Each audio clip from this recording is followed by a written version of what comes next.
Meanwhile, the head of the Public Safety and Traffic Enforcement Branch, Assistant Commissioner of Police Gary Welsh, is under fire for not charging the motorist. Now, while he continues to justify his decision, taxi operators are mad. Here's TVJ's Anthony Logg with this primetime news follow-up. Do a stunt, apologize, and walk free. The sequence of events which took place in the matter involving the driver of this black Mercedes-Benz. There's been public outrage following Tuesday's meeting between the police and the driver, which ended without the man being charged. Today, President of the Jamaica Association of Transport Owners and Operators, Louis Barton, is speaking out. I can put my head on the block that if this was a taximan or a busman, he would probably be arrested, not only forgiven, his vehicle would be towed away and he would be arrested. For years, the police have insisted that they'll be taking a zero-tolerance approach to lawlessness. So for many Jamaicans, this action is conflicting. Mr. Barton said the wrong message is being sent to the public. Not even a slap on the wrist.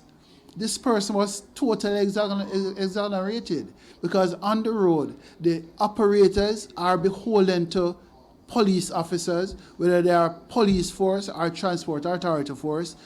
We have to obey their rules. But despite the public backlash, Assistant Commissioner of Police Gary Welsh stoutly defended his actions on RJR's hotline with Dr. Orville Taylor. We have resources that we could deploy to construct a case file that we could take into court. It would take much effort.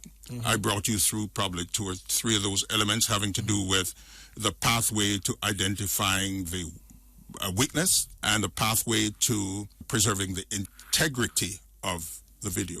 In those circumstances, I chose a particular option, and I chose that in consultation, and I am very confident that I took the correct line. Meanwhile, attorney at law Peter Champagne also believes the motorist should have been charged.